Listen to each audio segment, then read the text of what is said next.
Hello friends, আমি সৌগত আর তোমরা দেখছো আমার চ্যানেল ব্লগ উইথ সৌগত। আজকে আমি নারকেলের নাড়ু কিভাবে তৈরি করতে হয় সেটা দেখাবো এই ভিডিওর মাধ্যমে। নাড়ু তৈরি শিখে নিতে হলে ভিডিওটি সম্পূর্ণ দেখুন।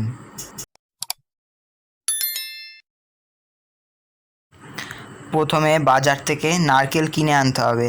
আমি এখানে দুটো নারকেল কিনে এনেছি, তা কেউ যদি একটা চাই একটাও কিনে আনতে পারে। এরপর আমি নারকেল দুটোকে ফাটিয়ে নিয়ে সেটাকে ভালোভাবে কুড়ে নেব। তা কুড়ে নেওয়ার পর এরকম দেখতে হবে, সবাই কুড়ে নেবে। এরপর এটাকে একটা পাত্রে রেখে দেবে এবং একটি কড়াইয়ের মধ্যে একটু জল দিয়ে গুড় দিয়ে ভালো করে ফুটাতে দিতে হবে। তা ফুটানো হয়ে গেলে এর মধ্যে ওই কুড়োনো নারকেলগুলো দিয়ে দিতে হবে। আমিও দিয়ে দিচ্ছি। আমি এখানে দুটো নারকেল দিয়ে নাড়ু তৈরি করব বলে আমি এখানে 500 গ্রাম গুড় নিয়েছি। কেউ যদি একটা নারকেল করতে চায় তাহলে 250 গ্রাম গুড় নিলেই হবে।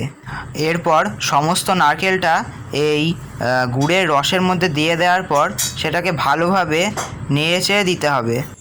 তা নাড়ুটা তৈরি করতে গেলে প্রথমে রসের মধ্যে ভালো করে পাক দিতে হবে। ভালো করে পাক দেওয়ার জন্য ভালো করে নেড়ে চেড়ে দিতে হবে। এবার যদি জল কাউরির বেশি থাকে, অর্থাৎ গুড়ের রসটা যদি বেশি থাকে, তাহলে ওটাকে শুকাতে দিতে হবে।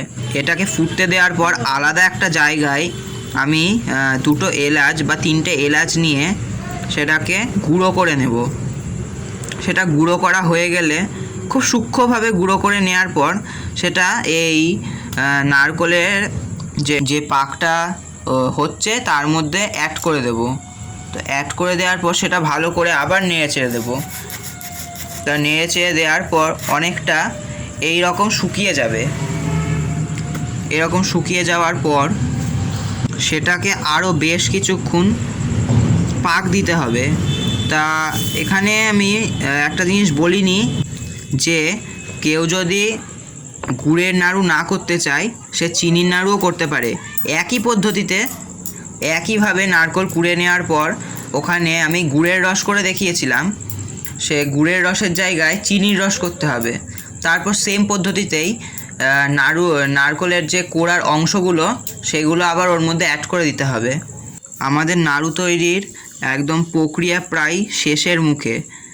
এখানে নাড়ুর যে পাকটা চলছিল সেই পাকটা যখন দেখা যাবে কড়ার গায়ে একটুখানি এঁটে এঁটে যাচ্ছে, অর্থাৎ গায়ে একটু সাদা সাদা ভাব, গুড়ের শুকনো শুকনো ভাব এসে গেছে, তখনই প্রায় নিশ্চিত যে নারকেলের পাকটি প্রায় সম্পূর্ণ হয়ে গিয়েছে। তো সম্পূর্ণ হয়ে যাওয়ার পর অনেকটা এরকম দেখতে হবে। এরপর কড়াই শুদ্ধ নারকেলের পাকটি নামিয়ে নিতে হবে। নামিয়ে নেওয়ার পর সেটা গোল গোল লাড্ডু আকারে তৈরি করলেই নাড়ুটি তৈরি সম্পূর্ণ হয়ে যাবে।